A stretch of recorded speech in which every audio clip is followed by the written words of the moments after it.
Yo, what's up mga kagulang? Welcome back to my vlog. For today's video ay magluluto naman tayo ngayon ng kalderetang manok.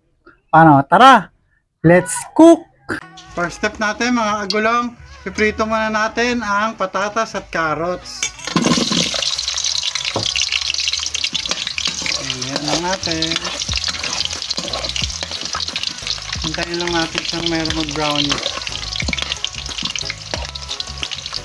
Tapos kapag ganyan na ang kulay ng patatas at carrots, hahaunin muna natin yan mga kagulong.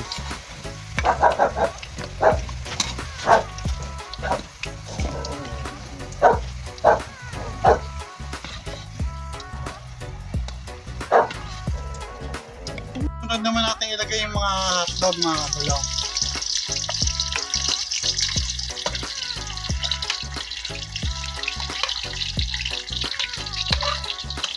Luto ko ng ganyan yung mga hotdog, mga gulong, iaahon rin natin yan.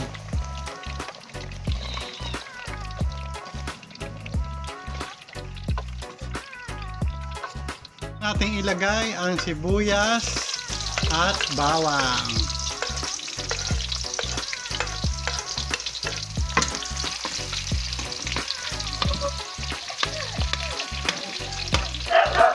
Tayo lang natin mag-brown yan. Tapos ilalagay na natin ang manok mga kagulong. Papangkutsahin lang natin yan.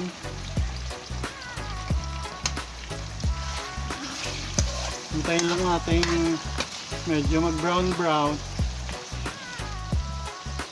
Yung medyo luto ng manok mga kagulong, lalagyan muna natin ng paminta. Pampalasa.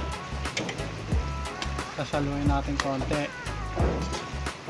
Tapos sunod na natin ilalagay ang tomato sauce.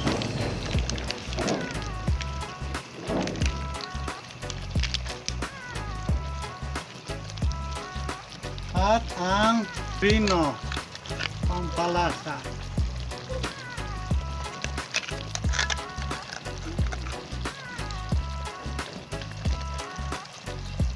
Tapos hahaluin natin.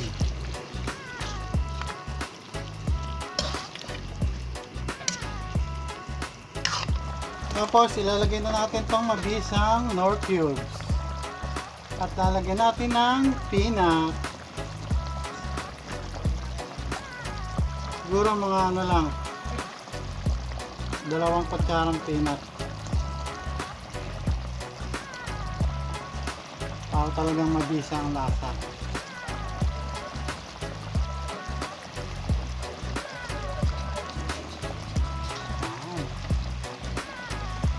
Talaga naman, napaparami ka ng kanin.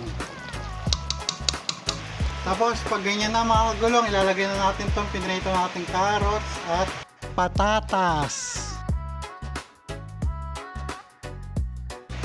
Tapos sunod natin tong pinrito din nating hotdog. Ayan, nagisa niya mga kagulong. Kaya haluin natin para manuot ang lasa.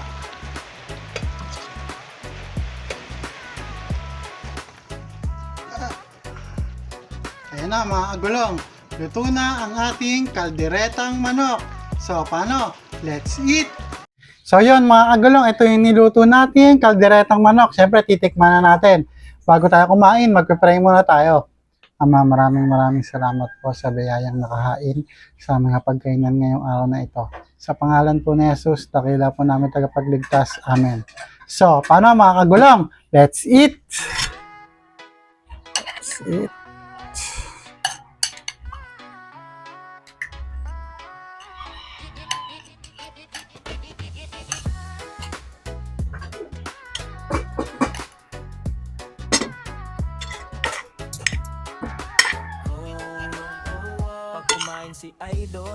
First bite mga kagulong. Quality.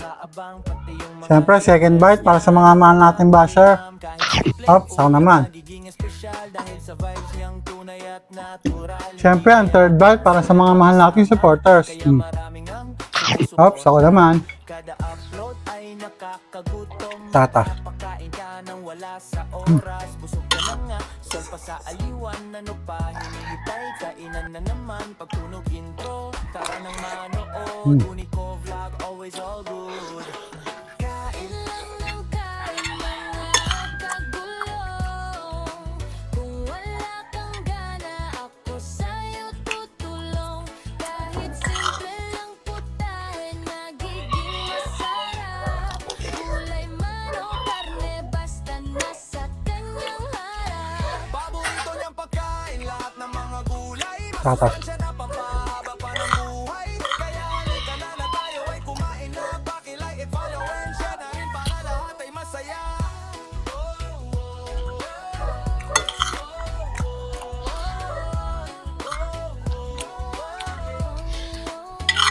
Automatic good vibes ang dala-dala. Hindi lang pagkain ng kanyang content. Kasama ang respeto at pagharap. Pinapakita niyang libre ang mangarap. Kapag sipag at tiyaga, So, bago tayo ngayon matapos, ipapa-shoutout nga pala ang mga MCOG ng mga munisipyo dito sa Santa Rosa. Shoutout sa inyo mga kapatid. Maraming salamat.